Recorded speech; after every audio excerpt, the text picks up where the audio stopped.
Hi, welcome everybody to our show, The Alternative. If you are listening to us on YouTube, please make sure to like, comment, and subscribe. And if you are listening to us on Spotify or Apple Podcasts, please make sure to follow and subscribe. And welcome to our show today. We have a lot to talk about. There's been a lot happening in the market. It's very exciting. I'm very excited about it, and I'm really excited to talk about it.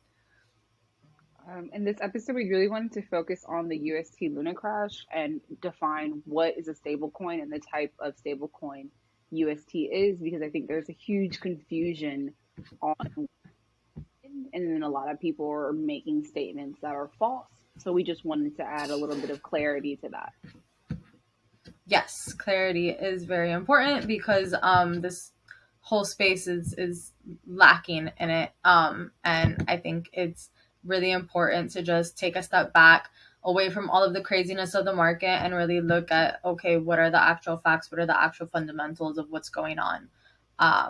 So yeah, the market is down. A lot of people have lost a lot of money. There is a reason why the market is down. The market is down because the UST coin depegged from the US dollar. UST is or was a stable coin. They're being taken off of most exchanges. Currently the price of Luna as of today, there's three zeros after the decimal point. So I don't think that's coming back up anytime soon. Um So just to yeah. clarify, a stablecoin is a digital token that is tied to the value of a normal asset. So in the case of UST, it was not a traditional stablecoin. It was UST is an algorithmic stablecoin, which is different than a fiat-backed stablecoin that is tied to its reserve of the asset it's pegged to. So in the case of UST, its algorithmic formula relied on UST being burned for Luna, and then Luna being burned for UST, and then the back and forth pairing. Can you do you know how to explain how, if this was thrown off, how? It's like it relies on both arbitrage and like financial incentives, because when you're able to arbitrage, say you have UST and UST is trading at $1.05, like you take that and then you go and buy Luna, then Luna will push, I guess, like it pushes the price up. I don't know, it's kind of weird, It's very but it's weird. like one is supposed to balance out the other essentially, and UST is supposed to remain pegged to the United States dollar, one like on a 1-to-1 ratio. What happened was this past week it lost its peg. First it went to 97 cents, I believe 95 cents, and then on the way down, and until there's no more peg. So the reason why that is, nobody's entirely sure yet, but what we do know just historically is that algorithmically backed stable coins, just they're not usually successful. And the reason why it had such a large impact on the market as a whole is because the ecosystem that it was like built on was so large and widespread. There were so many projects that were working on it, and then all like so many other mechanisms as far as DeFi goes, and just other things like lending, all of that. And then just to clarify, there are safer methods of like stable coins. It's like the fiat backed stable coin, the commodity back, the ones that are tied to gold, which we all love because it's like, I love things being tied to gold. It's a physical asset. It can be measured. It's universally used. And then the crypto backed stable coins that are backed by like a pie of crypto, which is great because you know what's in that pie. If those cryptos are performing poorly, you can have some indication as to how the stablecoin is doing. But I think, being decentralized and not depending on the US dollar for representation is very important. Like, it can be reflected in the US Mm-hmm. dollar, but we're moving away from that. So I've always found fiat stablecoins to be quite risque in some contexts, even though they're thought of as being safe. I've always steered clear of them for that reason. I want to move past the comparison to fiat and want to value things in an asset based way or even in a cryptocurrency. Right. No, that totally makes a lot of sense. I just personally don't really do stable coins. No. because I don't personally feel that there is like a use as far as the way that I purchase and the way that I invest in crypto. Um and also as of yet, other than like one fiat backed stablecoin, I don't think anyone has actually proved their reserves. So Yes, I don't feel comfortable, because doing that. And now, that's another thing that like yeah, we can get to a little bit more in depth a little bit later. But yeah, there's a lot be, of risk in the because stablecoin game. there should be framework as to like I should be able to see the reserve. The reserve should be public, and I Mm-hmm. don't know how people have skated by on that theory. Tether, but like we should be able to see a public reserve because it's like I can say that I'm giving you $1 and you're giving me the stable coin and you're putting that dollar into the reserve, but there's no proof. And even though crypto was created to be trustless, there are still people that are going to take advantage of the fact that it's a trustless state and that we are, we're very trusting in our tech in crypto, and that Mm-hmm. can be manipulated, that can be taken advantage of, and there's Right. no Yeah. If regulation.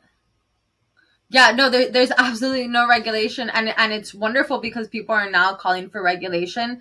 I know that France, after this whole fiasco happened, they are calling for regulation on stable coins. I know that South Korea is having Dokwan meet at their parliament, like for Mm, questioning. Yeah, mm. because it's like what on earth is going on? I don't know if they have extradition with the U.S. and what I hope they do. I don't really get. So like stable coins, why regulation is necessary is if you are claiming to be pegged one to one to the currency of any sovereign nation, like if you're not actually back to that and like That's people are fraud. trusting that you are, It's then fraud. that's counterfeiting. you're It is. you're counterfeiting, and that's a huge issue. And I just don't understand why they're automatically we're not regulations set in place to be like, whoa, this sounds like counterfeiting, right? Who are these Because institutions, who are these overseas companies just saying like, oh yeah, we're totally backing this one to one to the US dollar? And But now that I'm thinking of it, if there's no proof of reserves, they can keep accepting fiat for a stable coin to an uncapped supply. And that's the problem. Because now I don't know how much fiat you have in your reserve versus the issued amount of stable coins.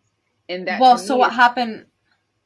what were you gonna say? Sorry, what happened with Tether is because they were investigated Fucking Tether. by the New York AG. They were investigated by the New York AG last year, and New York came out and said, yeah, actually, like there's no way to prove that they are actually backed one to one to the US dollar. They have no proof of their reserves. Like supposedly at the time of that like hearing or decision, um they only had like 30% of their reserves in like actual US dollars, and the rest were in paper bonds and like physical assets and like other cryptos. So okay, fine, but then don't say that you're like fiat backed, like say, and then they had to change it. But now all they have to do is like attest that they are, that they're holding what they say that they're holding in their reserves, but there's no actual audits going on. And Yeah, they there was denied supposed audits to multiple times. They refused they audits denied multiple times. audits multiple times, then they did an audit, and then halfway through the audit, they They ended up stopped canceling it. the audit. And when the auditor was asked, like, why was this canceled? The auditor said that they weren't giving, like, him access to what he needed to do a full audit. See, that's the issue I have with this space. It's like, okay, well, first of all, the issue I have is that how people have used stable coins. They're mostly used in lending protocols, and they're mostly Mm-hmm. used on exchanges for staking them, and then you get a return. So it's like you're already telling people to this is safe. You can buy this and stake it if you don't want to touch the volatile crypto market. Well, that is confusing to new users because oh, this is safer than, different ETH and BTC. I can just buy a stable coin and stake it and just leave my money in. But in return, what is someone doing on the other side of it? And that's the thing I have a problem with because it's Well, just, so one, how is that sustainable? Because these it's not. exchanges are offering like ridiculous returns, like returns that are higher than like what Bernie Madoff offered to his people. Like it's completely absurd. So how are you sustaining it? And the only way that I can think of you sustaining it is based on the expectation that you're gonna have continued capital flow coming in to where you can just leverage it around, move it around how you need to, and then offer out those 20% returns. Because And you're making now, more. so what? Right. So now what Tether is actually doing, in response, because Tether slightly like lost its peg. So I believe it officially went down to 95 cents as far as losing their peg before they bought it back up, and saved it, which, as some people argue, like it makes them more confident in Tether than Luna. No, so But Tether, like, no, because once you get caught Tether printer stealing, go burr. once you get Tether caught printer go stealing, burr. once you get caught fake minting, it's never gonna stop. And now we can't trust you. Mm-hmm. You need to, you know what I mean? Like, we can't trust you. And then basically what we're thinking, it's like, okay, so I'm giving you $1, you're giving me a stable coin, but you're not putting that money away. You're taking that money, you're paying out return, and then you're keeping the difference, and you're keeping it going Mm-hmm. by offering these rates and keeping the difference and doing X, Y, and Z with the money, and the money is missing from the reserve, and we don't have an accurate count. That is what's happening, essentially. And no, there's no actual proof of the reserve, but also not even that. So Tether, in response to the whole Luna market crash and seeing like the ripple effects that it had through the entire market, because it affected projects that are not even part of the Luna ecosystem just because people are emotional, right? No, not entirely. So it's the liquidity pools, because remember, liquidity pools Yes. are half stable to protect people, and then half a Mm-hmm. crypto. So that's the problem with stable coins, because they're being incentivized to be a safe basis when lending, when providing liquidity. You have half and half. That way, if one goes down in price, you're not affected. No one is prepared for stable to go down in price. Right. No one has ever Well, been prepared so for that. well, what they're doing to prevent people from like taking their Tether like off of exchanges is they are offering a 30% yield. I believe it's on Binance. I could be wrong. It's either on Binance or Bitfinex, probably Bitfinex. But yeah, 30% yield to prevent a bank run. But all I can end up seeing that like causing is a death spiral down the road, because there's going to be more oversight and more regulations, because everybody from Janet Yellen to like people, heads of state, are saying, no, we need to investigate this. What the hell is going on? And I think that's really unfair, because we're going to get harsh regulations when what should be provided is a framework. Like, hey, pause, great concept, but we need to see some reserve clarity. Because you know what they're going to do? They're going to be like, okay, well, now we need to hold the reserves of all stable coins. And that is just what's going to happen. They're going to now make themselves custodians of the reserves for stable coins. And that's highly problematic for various reasons. But that is probably what's going to happen. I don't think that would be helpful 5 years ago, because Tether shouldn't have been, after the lawsuit was happened and that it was received. Why wasn't that an initiate? Like, why wasn't that the next move? Like, hey, we sued you guys. You have nothing in your reserve, right, or the assets that you said you have are misrepresented. That should have been then when that happened. I don't understand how we get to this situation, and now we need regulation. There has been for a need of regulation, and there has been proven missing funds and assets that should have been problematic for you years ago. So all of this concern is really upsetting. Absolutely, but I think the issue is that it was only addressed on a state level in the US. And I don't believe that there are any stable coins that are pegged to the fiat currency of any other sovereign nation, because that doesn't really make any sense. Like, I have never heard of like a stable euro, right? I couldn't find one in my research. Could you find there's only stable dollars. Like, no other country is going to have like an immediate interest or concern in whether or not a company is just like printing out fake dollars. That's none of their business. That's not their currency. That's not their treasury that they have to control. That's the bad of the U.S. And then it's not fair that U.S. holders get blamed for this, because how hard in New York, you can't purchase crypto. It's a little weird. They're about to ban mining. So it's like we go through all this stuff. We're banned from certain exchanges. So how is it that other people can come into this country, develop a stable coin, crash it, and then it affects the U.S. market? I think that's insane. I really think the SEC needs to really focus. Like, what do you want to do, and what is your true ambition with this? Because it's being misdirected. It would have made more sense to go directly for that cryptocurrency that had the issue. not the whole space. And that's what's happening right now. It's really unfair.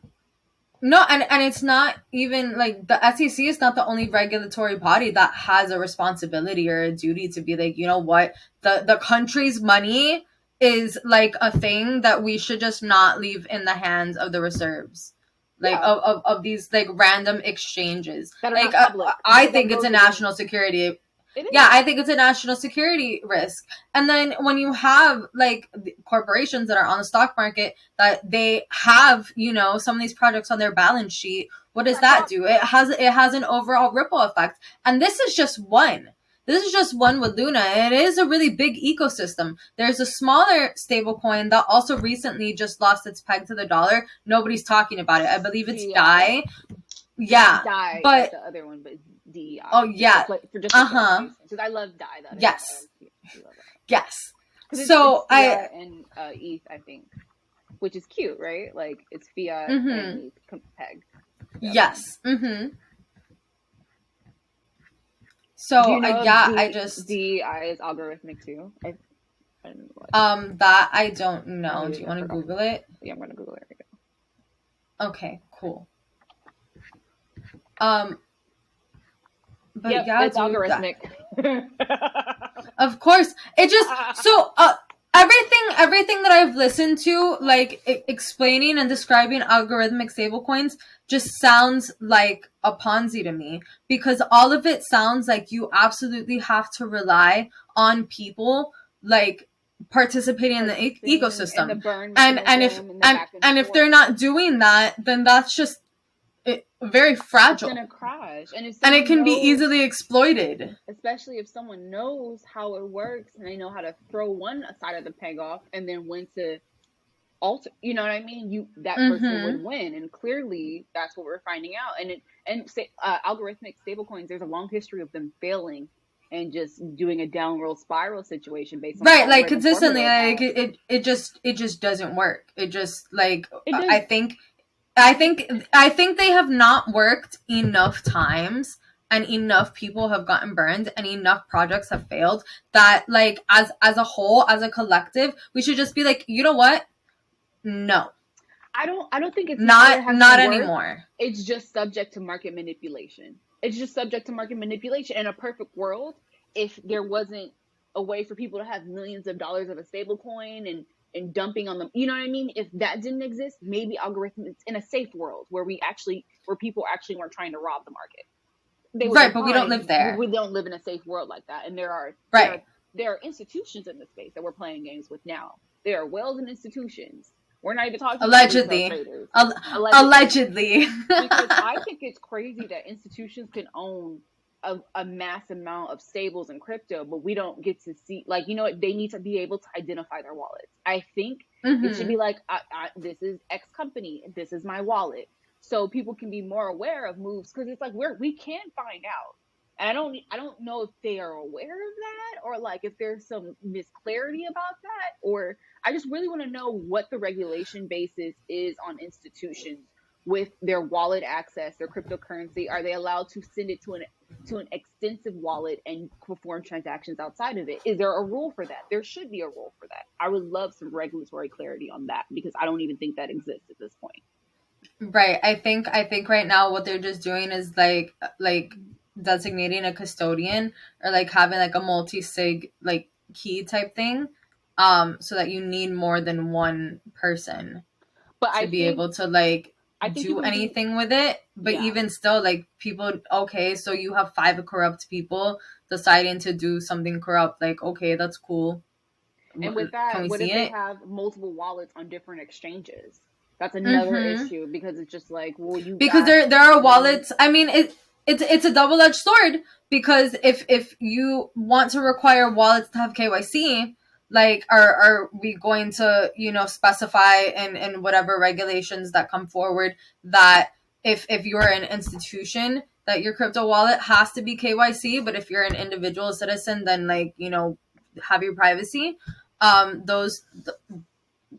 There needs to be like nuance as well when it comes to that. I would assume a business would have to have KYC just for, you know, protection purposes and also access purposes. It's just like, wouldn't you guys want to protect yourself to know, like, if your crypto was stolen, who had access to your wallet, KYC, like all of, you know what I mean? Like I think that could be Right. proven. I before they even had the ability to add, cryptocurrency to their balance sheet. Mm-hmm. And apparently it was just like, who was doing these regulations? I don't know, like who is setting this There really framework. aren't any. There really aren't any. There really isn't a framework in the U.S. We're behind the curve of most comparable nations, right? Like, not that I really care for making your nation's currency Bitcoin, but El Salvador, they're having a meeting of 44 nations, 44 like different financial institutions coming to have a sit down and talk about it. Like, what is the U.S. doing? Like, they're I taking a love nap. I love that for them, because I hope all of the countries that really, they're trying to find their economic footing take interest Mm-hmm. in cryptocurrency, but it's also how they utilize it, because I didn't like Right. how El Salvador was trying to do Bitcoin bonds. And I was like, no. Well, No. they're gonna default on their like Yeah. on their whatever to the IMF. And yeah, Yeah. dog. I don't know what's gonna happen to that, man. I Because don't know what those people in that country are gonna do. just to clarify, having a bond attached to an irregular cryptocurrency, it's subject to move with the cryptocurrency. So if it drops 30% in price, so will your whole economy. I just need that to Mm-hmm. be understood. I think, even with the whole like the Roth IRAs and all of that stuff, it's just like, be careful what third party usage you're having for your cryptocurrency, because your account and your like net worth will move with it.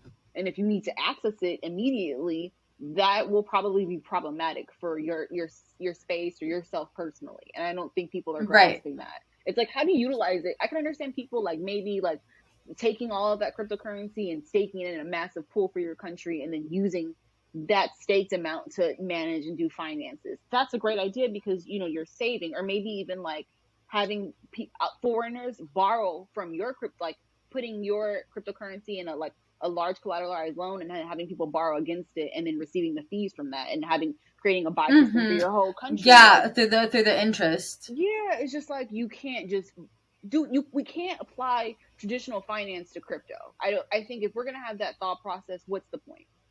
I literally, and that saddens me that maybe their experience will be negative based upon that. Well, it just doesn't make any sense to like do that with something that is so volatile. Like it's still not a mature asset class, right? They're We're still applying it. very very early, and yeah, and you can't apply the old like yes, there are certain things like that will always remain constant. But yeah, it doesn't make any sense to do that with something that is so incredibly volatile. Now, you Like probably could have done it if you want to be. I don't recommend whatever the fuck they're doing, because it doesn't make any sense. But like, no disrespect, they're very nice. Like, it was a very good concept. But I would have right. recommended maybe the collateralized stablecoin tied to gold, like maybe, and then worked on your gold reserve. That would make sense. That would make sense. Yeah, Let it for be sure. redeemable, and move that way. But like, because that's Or a little bit helpful. right, or tied to whatever other like natural resources, Yeah, that like funds your yeah, economy. Yeah, no, dude. I there are definitely other ways to do it. Like it's not inherently bad. I just don't think that it was executed in the best way. But that also comes from, people that are like probably, like older hmm advisors that are just super stuck in like the yeah, traditional way of finance and of doing things, and trying to just remix it with something like no, it's a new formula. yeah. Like Ask you the can't kids just what to change one do. tiny little thing. Yeah, we got you. Literally, I will. literally. No, Um, and just like to tie it back, that it it's has caused, we have seen already, such a disruption in the market just on one project in one ecosystem. well, that's, for a few reasons. It's not just because of Terra. It's just what some people did in the interim of it. And we're going to get into Right. that later in our video. Because, there's a lot to, outside of the depegging, everything surrounding it was also problematic. And the response. Um, can we It was just so bad, guys. Like, wait until you hear part 2. Like, we're gonna go into like a really, really deep dive, just so that, like, you know, it's a little bit separate from like the basic, the facts, like the real, like, you know, the easier stuff, that's going on, and helping you just understand it a little bit more. Can we play the video from the Cardano founder, because he had a really good reaction to everything that's going on in this space? Because I really feel like it's important for founders to like start speaking out about these things, seeing that they are leading the way. In his opinion, he came out first before the founder of Terra Luna, which is sad.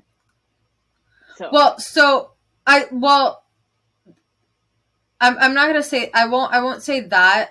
Maybe like in a public forum, yeah, sure. Dokwan was definitely on Twitter like throughout it.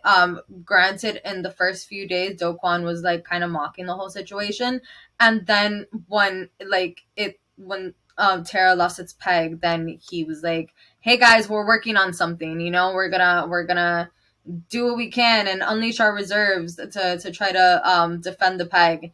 And yeah, but and he was trying. When people die over something, like when you have a suicide attempts from like, you know, holdings of your whole life savings, there needs to be a face-to-face connection about the situation. You know, people's beliefs in crypto are being tested, and you know, it's a mental health situation, it's a financial situation, it's a safety situation, even for him, because somebody broke into his house, you know. I mean, play stupid games, win stupid prizes, but like, I mean, and I have sympathy for him, but it's not a game. And it's like, anytime you're joking and calling people poor and like, you know what I mean? Like, you have no sense of sympathy for the situation, you're going to get reactions like that. I just don't feel like that's appropriate for a founder to react in that way. It's very disappointing. It's very off-putting. It's very offsetting. Well, it's not even that. It's just even like literally a few days prior, like as it was on its way towards losing its peg, he was making jokes about it and mocking people about it. And then the next day, like when it finally did lose its peg, it was like, oh yeah, actually I'm going to take this serious now. Like, what? Excuse me? You already had people lose like a whole bunch of money and you don't even know what you're going to do. You're just like thinking on your feet at this point. And he did finally address the community, but he did it in a very like robotic, safe and robotic and just like retained setting. How are you going to have your AMA on Binance's YouTube channel with slightly I will definitely give some credit to the reporter that was asking questions, because she didn't really seem like she was buying much of what he was saying, and I can appreciate the fact that was like audible. But how are you going to do that in a forum, and it's an AMA and it's like kind of short, right? And you can't even see the chat unless you've been subscribed to Binance's YouTube channel for 5 years. You can't even participate in it. Yeah. Okay, so I want to go into the ADA's founder video, and then I really want to break down what happened in the few days before, and go into like the actual metrics. Sure. Yeah. So we wanted to see his response, because he was like a founder that quickly discussed how he felt related to the situation. I can see it. You can, yes. Yeah. For like a month. Awesome. Cool. Last 2 years, we saw the greatest wealth transfer in human history from the poor to the rich. And now the rich are admitting that maybe all the things that they did over the last 2 years were not necessary, but they don't give the money back, the property back. You see, the Great Reset, Davos, this year I was going to go out of disgust. I'm just not going to do it anymore. You know, because what are they doing? They're saying you'll own nothing and be happy. All the farmland is going to be owned by the rich people and the big companies, multinational companies, international funds. All of the supply chains run by a small group of hyper-consolidated entities that are transnational. Don't give a fuck about the little person. The retail side. On Tuesday, Bitcoin fell briefly below $28,000 for the first time in many months, while cryptocurrencies overall have lost more than $1 trillion in market value in the past. Of the recent events of the markets and the industry. You know, I've been in this space for almost a decade now, And I remember Bitcoin before it was $1, and then going up to 30, then down to 4, then to 250, then to 80, then to 1200, then down to 250 again, then up to 20,000, then down to 4,000, then to 64,000, and now we're in the 30s.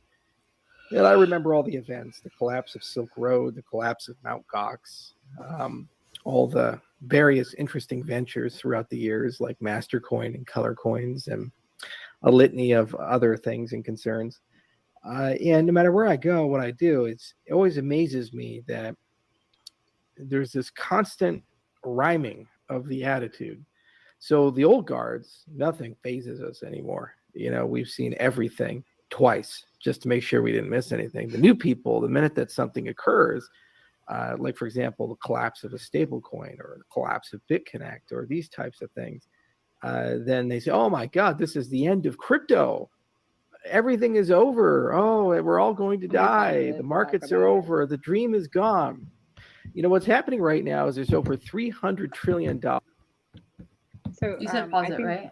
Yeah, just to talk about it for a second. I think that's very important. I think this is the attitude that we both have about crypto. It's like we all have, like, we've been through a lot within the space. We have long-term projections and, things that we stick to when purchasing.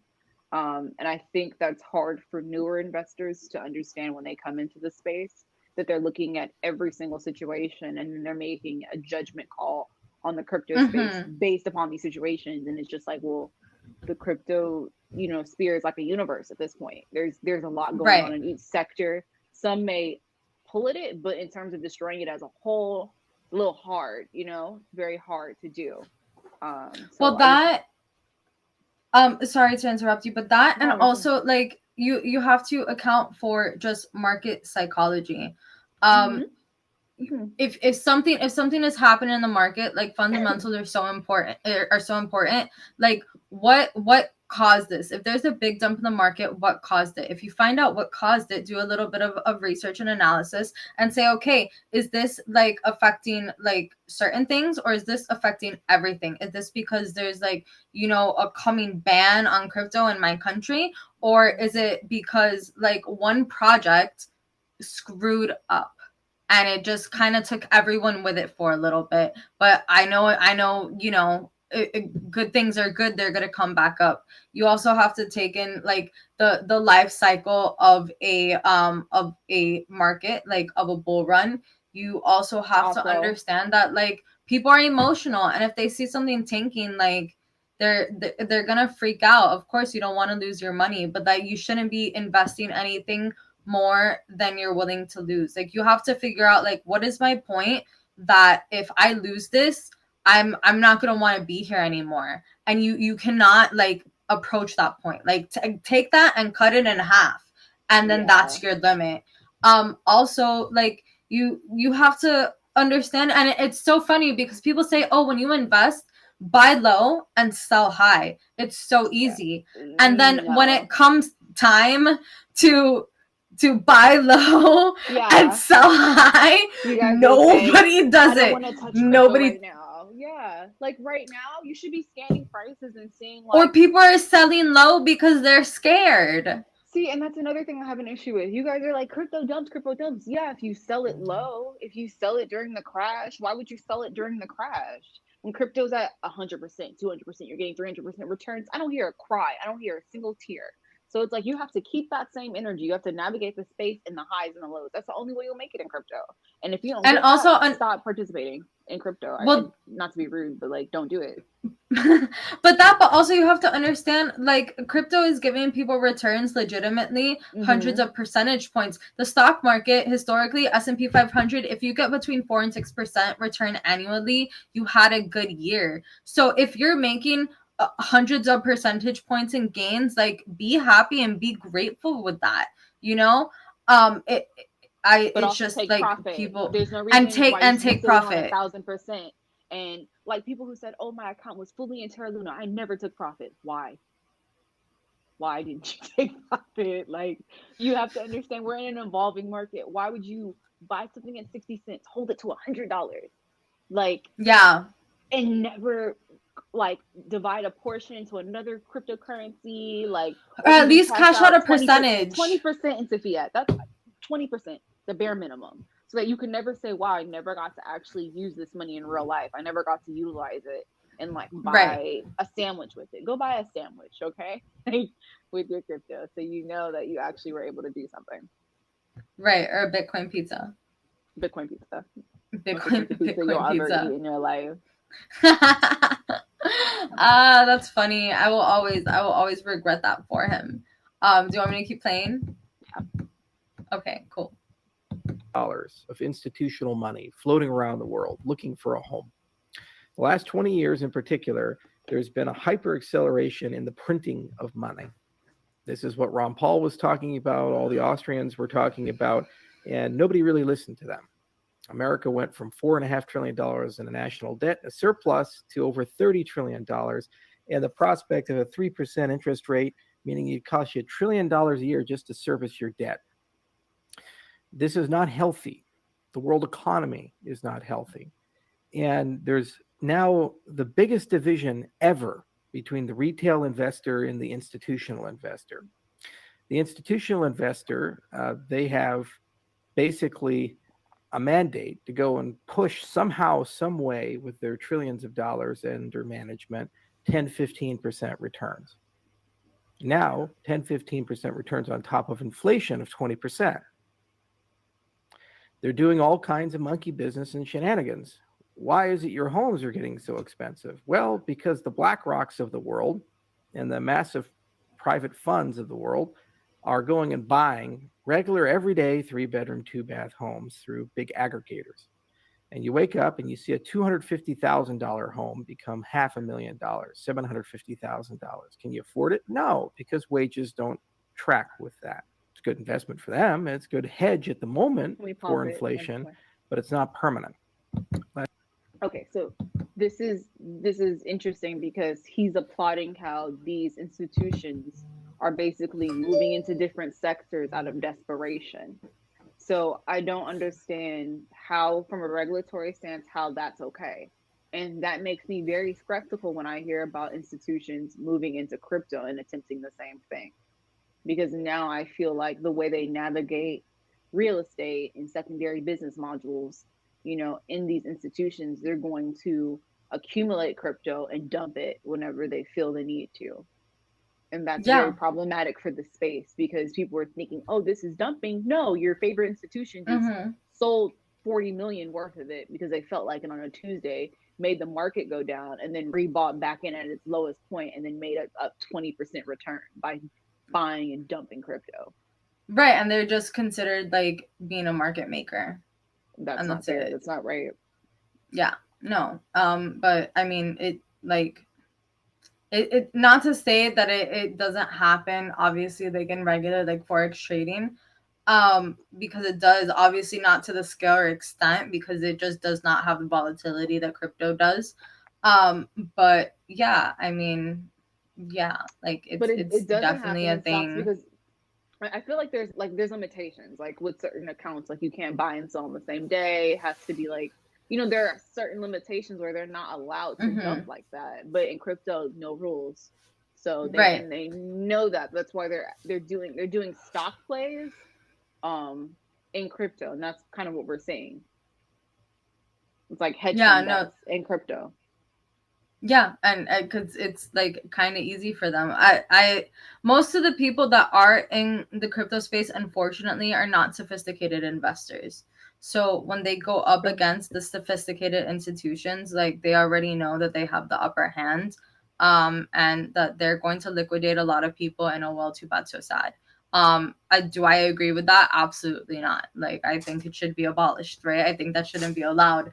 But it like. It is what it is, unfortunately. I hate it. I think it and especially in the case of like proof of stake protocols, like okay, so then you have governance because you're a large corporation, like you have the capital to be able to have enough and that's why I'm not like a huge fan of proof of stake either, because I feel like, okay, like, yes, you can say that it's decentralized, but if like there's like 5 major stakeholders that are like all best friends, and they're like all corrupt guys, and like want to do like, they're gonna, you know, vote to. But if you go on the case of Polkadot and how they're doing the parachain auctions, and where the people are submitting their Polkadots, and you know, like that stuff is cute. Like, it's harder for an investment firm to like go get a wallet, and go get the Polkadot, contribute it. So, you know, they're not gonna do all that shit. They don't want to do that. They want an ICO. They want, you know what I mean? Like, they don't want. But that's why Polkadot is like really decentralized. Like, I'm not opposed to yes, no, it is definitely one of the ones that I like. I don't hold a lot of it, but I do like Polkadot. I do like what they're doing, and how I feel like they actually are like more decentralized than other quote unquote, like, you know, proof of stake protocols. I mean, they're definitely for the people. They're definitely pushing governance by the means of staking on a small scale, growing into a like small scale staking. Yeah, and they're providing. I mean, like, I think 70% of their supply is staked. That's crazy. Like, on various wallets. And then if you notice, it's not just like one wallet with like 20 million Polkadots. It's very well spread, and that screams decentralization, because a lot of these crypto projects. So the only caveat I would say here, and just like briefly, this is gonna have to be in another episode, but so going to the Ethereum ICO, essentially, and why like there is such a scandal like in the, you know, in the XRP community with it, is that when they had their ICO, it was essentially like a very small group of original investors that made it look as though they were multiple, like a whole bunch of purchasers. Like, probably, like, let's say like we have like 50 people, and this is just as an example, but say we have like 50 people, and they have like 500 email addresses amongst those 50, to make it look like there's 500 different wallets. And you think, oh, well, this is super decentralized amongst 500 different people, and it's actually only 50. So to counter, it's like the NFT thing when we had the other Bored Ape Yacht Club, when they had the land sale, and then people KYC, that they figured out how to buy KYC wallets. That is someone who was very clever, who like screwed over the system. It is partially Ethereum's fault for not doing its checks and balances, but again, new in the space, that is wrong essentially. But it's more on the wallets that did it, and I think that's a problem, just because this is a new, those movements are new. So again, there just should be caps. Like, you can only get so much. Like, if this wallet even shares the same IP address, it should be knocked off again. But that's someone who would know what people are doing. You know, let's just say, in theory, the people that created Ethereum had no idea that this has happened. In a happy, perfect world, that they weren't connected to it, that may have been the case. But it is wrong for 500 wallets of similar pairing to be buying the initial supply. It is inappropriate. Yeah, no, it's definitely not a cool thing, and that's why, that, I mean, that's why I am like fairly skeptical of just like really anything that's not consensus. Obviously, I'm super biased, but I just think that in any event where the governance power can be, even if it's not centralized to one major source, if it's highly allocated or like distributed amongst a few people, to where it's like more than 50% of the network, that's the same thing to me, right? For all intents and purposes. Same thing with mining power. If all of the power is centralized in like one country or one region, or like 45% was in one region, like with China or Kazakhstan after the fact, like it's I like, okay, you can say it's decentralized, cool, but if all of the electricity to power like 45% or 55% of your network is central to one region, then it's still decentralized. It's just highly prone to attack. Mining warehouses, like those are prone to attack or disruption. That was problematic, but again, that's not something anyone can control, because it's open to anyone that wants to go pick up a miner and create a system. So that, I mean, I guess that's just like a downside of the concept, is that again, it's like what people are doing, and it's like, again, you can't control people. That's the whole point of it being decentralized. Right, but it's like there needs to be, unfortunately, because we don't live in a perfect world and people aren't like super honest and ethical, there has to be like if you're not able to like code the regulations into the protocol, then it needs to be like legislated. And that's where we're at. And it's still like, yes, we're super early, but there needs to be like a global ethics council on blockchain. I don't know. I don't know because I don't want to say that because it's like then we go into like, the whole like the free speech, hate speech thing. Like, will hate speech exist because we allow free? It's like it's a tricky line that we walk on, and we Well, have that to the like. ethics is, but it's like, okay, like we have to determine what the line is, and I don't think anyone is. I do And think there should be an appointed council of crypto. Like there should be a appointed counselor where every founder from every project sits on it and they discuss issues mm-hmm. and they handle it amongst themselves. I know like everyone's still new in this space, but if I saw that, I would be really happy. Like Right, obviously, and then if they personally went out to find projects, but again, when it's decentralized, who's going to tell who what to do?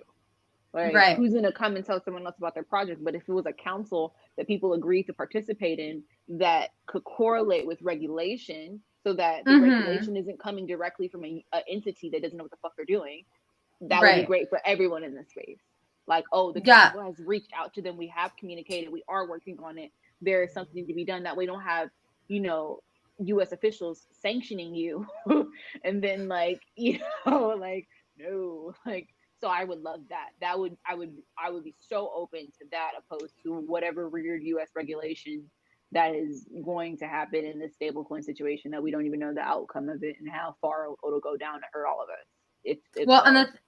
and the thing that's upsetting so far and at this point is that like, okay, you've had all of this time to like develop guidance, and now you're just trying to regulate via enforcement, and that's not fair Yep. either, because how are you going to do that and you haven't even set out, like, nobody knows what the rules are, so how can you say that, like, yes, there are things that are inherently bad and just like, are like Ponzi schemes are bad, you shouldn't do that, that's already illegal, you don't need specific Yeah. framework to make Yeah. Ponzi schemes illegal in cryptocurrency. But like, other than that, or major things like that, like, nobody knows what the rules are. So how can you say that people are breaking the rules? There are no rules. I What just feel are like they? the SEC is like someone that has badass kids and then goes to their neighbor's house and they're like, "Tell your kids to be quiet." It's like they have the stock market, like the stock market is still pulling crazy things, and Citadel, and like there are some issues that they literally don't even have down to this day. So I just kind of find it ironic that they would appoint them to do this when they can't even control their own situations. Like I think they literally should have created their own version, their own crypto regulation community that was Well, but separate from the so SEC. well, so that's also kind of like up to Congress to do that legislation, because the SEC is just saying that they're like the ones that Oh, have the authority. Like, there it. is no one there's no like Oh, common like countrywide. So like in again, I'll always use my baby as an example, but so there are multiple regulatory agencies within the United States that are totally cool with XRP and do not mm-hmm. believe that it is a security. They For either sure, say that it is they either say that it is a currency, or like a commodity, for right? sure, But yeah. it is not classified as a security. And the SEC is like, actually, well, we want to have jurisdiction over the space. And like, do you even have jurisdiction? Like, why doesn't this Yeah, other see, and that's my problem with it. agency Like have jurisdiction? They're just it's like asserting the fact that they do. yeah, and you're attacking it wrong. To me, what should have happened is every time a situation of this magnitude happened, you should have specifically went after these projects because it's like you have reasonable doubt, you have proof, you have loss, you have all of this stuff, and then they just don't. So I'm just kind of thinking, what is your angle here? Do you regulatory? Do you really want regulation, or do you want to be able to control it? Is it for a Right. control situation? Do you want to control the narrative? Do you want to control the distribution? Do you want to? Because if it was regulatory, this situation would have been the first on your list. You would have woke up and been like, "Hey, let's go talk to Terra Luna. Let's have them come in. Let's sit down." And Well, again, also, Also, if you have a protocol that is offering 20% yield, that sounds like kind of maybe like it would be more under your regulatory purview than something that doesn't. He sued And BlockFi for that before. He sued BlockFi for offering that on stablecoins in their app, and then they took it off for U.S. holders. So I'm just like, well, you know what's right and wrong in that sense. You know what I mean? Like, why aren't you more right. focused So on why this? was Luna allowed to trade on? Well, why was Terra allowed to operate on U.S. exchanges? Why was Because that allowed to happen? I think it falls under to that would fall under the adoption of the exchanges for Terra Luna. I don't think he can attack Terra Luna itself. It would fall on the exchanges. But again, yeah, it would fall on the exchanges. I don't think Terra Luna you can. But again, no Kind of regulatory like framework. how Uphold said that, you know what, we're still going to list, like we're still gonna have XRP listed despite what the SEC said. That makes I didn't sense. know Uphold was still listed on that's XRP was still listed on Uphold. That's cute. See, good for them. I Yeah. like people who have their own mind and not letting, because it's like I'm not gonna let you tell me what to do when you don't even know what you're doing.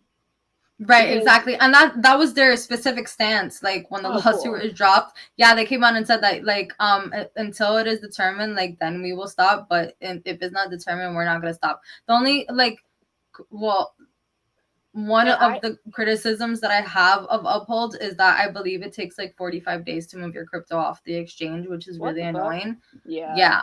They're not really But exchanging. Uphold, Circle, and another Voyager. I always feel like they're like half exchanges because it's like, why do I have to wait? And it's like, if I have to wait, was this really processed in the order book? I'm waiting 45 days for you to make a similar transaction that I could recognize on the blockchain that wasn't presented when I bought it. Right. And also, like, why are some of your coins I'm not able to move off of the exchange at all? How do I know I actually bought it then? I Because don't. they probably don't have any of it and they have no aggravator to connect it and they don't want to tell you that, but they don't mind you pretending to hold it until you sell it, so they'll still make a profit either way. Right, exactly. Like, please don't try me. Please don't try me because I really want to buy XDC. And it's just annoying to buy. And I was like, oh, okay, maybe. And then no, I wouldn't be able to move it off. So I I wasn't going just to bother. And that's a whole nother conversation about exchanges and platforms offering crypto but not offering a way to remove it. I feel like that should be illegal and it's a regulatory practice that should be stated. Like, you guys can't offer something that people can't physically access. It's like saying Yeah. you can buy a package, you just can't touch it, see it, hold it, or do anything for it. And I can't show you a physical representation of it until I'm able to produce a wallet. Right, exactly. You get If, more out of NFTs. You get more out of NFTs. like, what? Than you do out of that. Yeah, dude, it's wild. What's it called? Do you want me to keep playing that or do Yeah. you wanna Oh, okay, cool. sorry. Side No, note. you're good. Side note. Last 2 years, we saw the greatest wealth transfer in human history from the poor to the rich. And now the rich are admitting that maybe all the things that they did over the last 2 years were not necessary, but they don't give the money back, the property back. You see, the Great Reset, Davos, this year I was going to go out of disgust. I'm just not going to do it anymore. Because what are they doing? They're saying you'll own nothing and be happy. All the farmland is going to be owned by the rich people and the big companies, multinational companies, international funds. All of the supply chains run by a small group of hyper-consolidated entities that are transnational. Don't give a fuck about the little person. The retail side, people are opting out. Problem is there's less money on the retail side now than on the institutional side. If you look at the selling rates of crypto, what's happened over the last 6 months is institutions have been dumping their crypto. Some, like Saylor and others, are holding on and doing everything in their power to go Team Orange. But most are looking at it as a high risk, high return asset. And in times of recession, reallocate your portfolio. This was always the danger of inviting the Wall Street types in, is that they would just simply treat crypto like any other asset and label it as an exotic high risk one. And when the markets go in not the direction they want, they dump it. The retail people are holding because they are opting out of a global system that's unfair, a global system that's frankly rigged. seen it myself. I've been in the meetings. I've talked to the people everywhere I go. They don't give a fuck about sustainability. They don't care at all in any way, shape, or form about whether you live well. Your standard of living is the same as the standard of living of your parents, your grandparents, your great-grandparents. In fact, quite the opposite. They're trying to prepare the masses to accept a standard of living significantly less than the one that they inherited, the one that they grew up with, the one that their parents grew up with. This is no way to run the world. This is no way to live well. It's because they broke the world money system. And the entire point of cryptocurrencies are to restore some trust, credibility, and stability into the world money system. That's the entire point of the labors of this industry, the research that we do, the reason why we keep picking up shovels and fighting the good fight. Now, there's tons of experiments. Maybe fractional reserve things are not a good idea. Go figure. We've learned this again and again and again from private monies in the 19th century, and again and again and again from our banking system. And now the market is again learning the same lessons of before, only this time is pushed by the arrogance of youth as opposed to by a malicious cabal. Maybe it's a good idea to follow deflationary monetary policy, full or over reserve, if one's desires to create stability. Now, on our part, as an ecosystem and as a community of developers, a community of people building things, we've focused on first principles. Never filed a patent, never pursued intellectual property, never in any way, shape, or form restricted the youth of things or asserted that one or a few should have a control over the many. These are basic principles that we've kept with us since 2015 when the initial parts of the Cardano project were created. And every single day, what's so frustrating to me is we get stronger, yet the markets, because of institutional manipulation, amongst other factors, grow weaker. And it's a time for choosing. The institutional people have already chosen their fate. They're playing musical chairs with a global economy which will collapse. It cannot sustain itself. If something like a conflict, a war, can break the globe, if people use the convenient boogeyman of the week to excuse inflation or recession when they cannot possibly be intellectually honest that printing trillions of dollars every year out of thin air is not going to have ramifications and consequences. Okay, we can stop. If the warfare state needs to increase and continue. That man said a lot. He did, but he said it very beautifully, and he's like not wrong at all. Points were definitely made. Points were absolutely made. They're looking to reset the system. I fully and firmly believe that they want to like crash and reset the system, and it's being done little by little, like in a controlled demolition. And then what he said, he's like, anyone who goes on television, we can exit the video now because I'm just gonna like talk about it. Anyone that goes on television and like starts saying this recession was triggered by the war with Russia. No, it wasn't. No, it wasn't. It started way before that. The moment you started printing checks, when we're already in deep debt nationally, and then you print checks, and then you don't bail out the housing market, this is directly reflected on you didn't bail out the housing market. People who own property. Yeah, this is all the way back from 2008. Yeah, and then it got worse. It just got like literally worse. It's compounded. Because you gave people money, you gave businesses money, but you didn't bail out the housing sector. So no one was like, some people weren't able to pay their mortgages. Henceforth, properties were defaulting. Properties shouldn't be defaulting. That is a right. No, they bailed out the banks. They bailed out the banks that they're the ones that caused the whole housing crisis to begin with, right?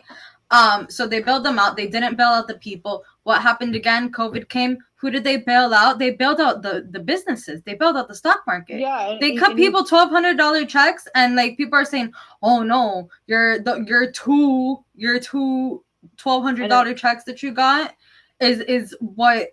Like the biggest culprit of inflation, not the trillions more that were given to businesses. Wait, yeah, each business got a $2 million loan that was forgivable. How can you forgive $2 million loans and still say that we're going to run efficiently? It's like, what does the word forgive mean? Because I think the word forgive means charge it to the game, charge it to the debt that we already have, because we don't care because we're already in debt. What are we going to do? And Right. that is a flawed business module for our country. We cannot keep moving like this. However, now we're in a space where a new economic class is being created by cryptocurrency, and instead of balancing that, they're trying to redistribute debt in a different way. I believe, is that not Yeah.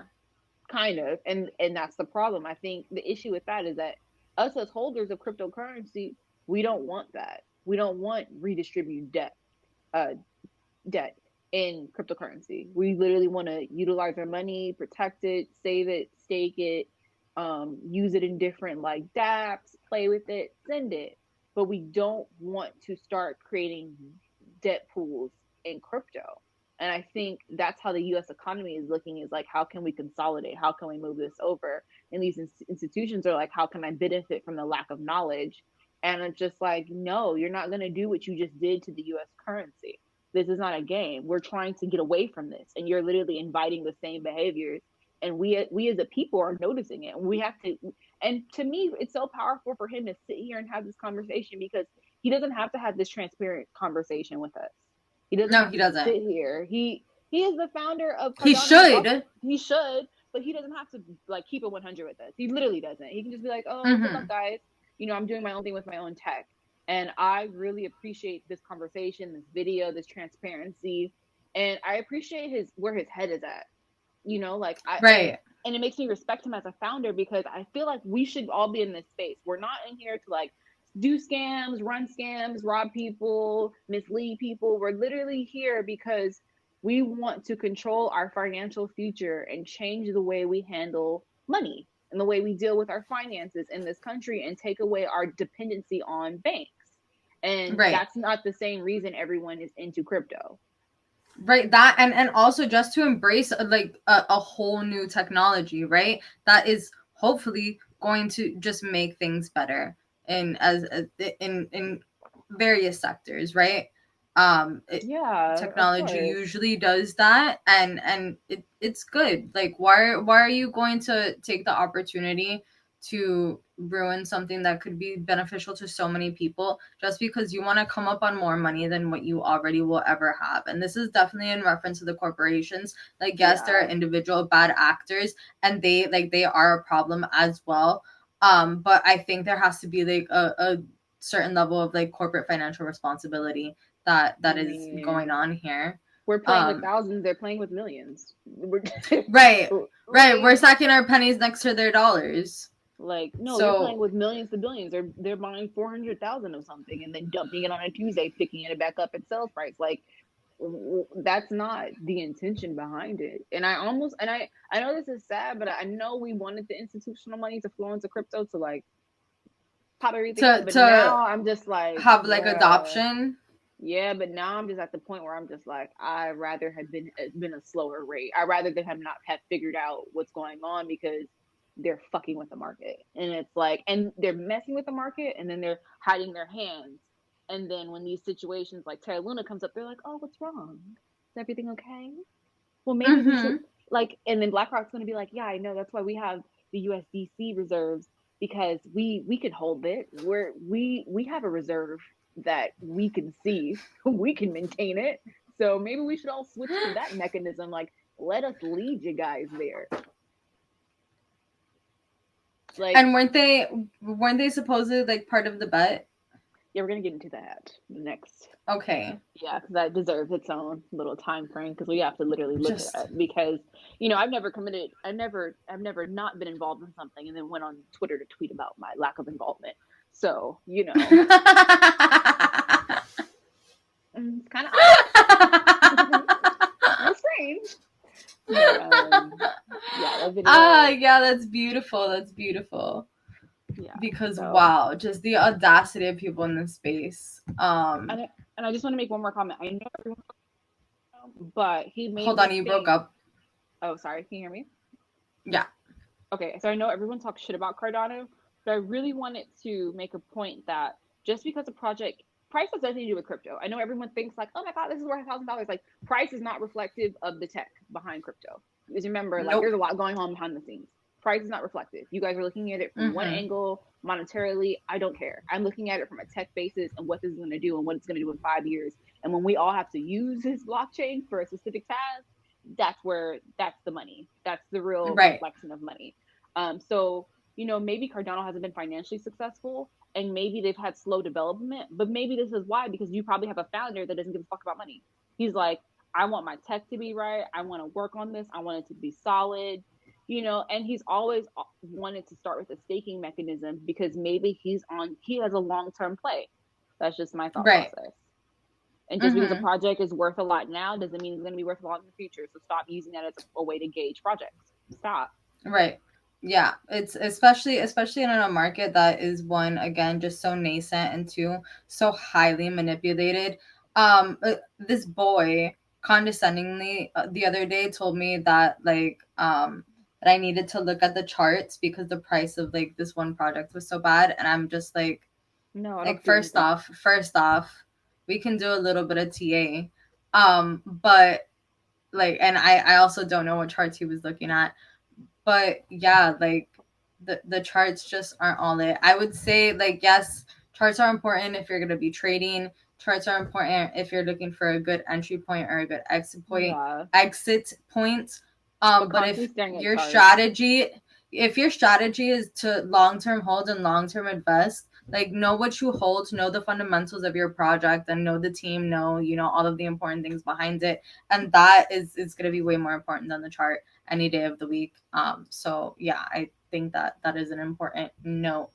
And because I've had people yell at me about that. About, why aren't you posting charts of price? Because I don't care right now. I have a 5-year expectations for all my cryptocurrencies, and the price would be more configuring if I was, you know, doing exit liquidity, and you know what I mean, like getting out of projects. That's when I would refer to price. That's when I would have a chart up above me. I have no intention to exit most of the projects that I'm in.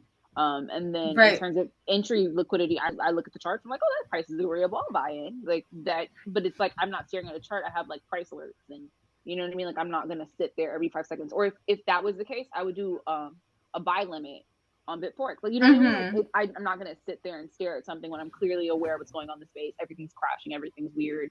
It doesn't. And also, that's not healthy. You're like sitting there looking at projects like, it's the lowest thing. Oh, my wallet. Like, don't listen. I have a friend that he asks me all the time, should I buy this coin? Should I buy this coin? Should I buy this coin? Should I buy this coin? I don't know. And I'm just like, bro, buy a little bit. Like, what if you're gonna buy it? Like, first, of course, do your research. Like, I can't tell you what your strategy should be, but like, dollar cost average that out. Like, if you're worried about price, if you're worried about, oh, is this a good price to buy this, that, put $20 in every week. Put what you can afford in every week or every paycheck, you know, and little by little you'll accumulate, and like over time you'll have aggregated like a pretty decent price point as far as your investment goes. If I should buy anything, I'm going to say, you know, Apple pay me $20, and then I'm going to text you no, because I don't know why you're asking me a question that you should know. Dear Lord. Like, also, I'm not a financial advisor. This is not financial advice. It's not. Please do your own research. Please consult with your own financial advisor, financial personnel, not me. Also, a therapist, if it's at that level. You know, you need to talk to someone, because, you know, I know, like, psychologically, like, that does weigh on you. And if you can't seem to make your own decisions regarding your own finances, you know, you need to, baby, like, work it out. I'm not being mean. I'm just being, like, really mindful. Would you buy a house and then ask your friend, should I keep my house? Should I sell my house? Should I sell it now? Like, and text them every day. Like, you know what I mean? Like, no, that's what you would have thought about. Hopefully it's based on research, metrics, area, you know, like, so treat your crypto investments the same way. Like, know what you're buying before you buy, you know, and know when you purchase, you should just do this. I will have a number I bought at, I have a number I exited at.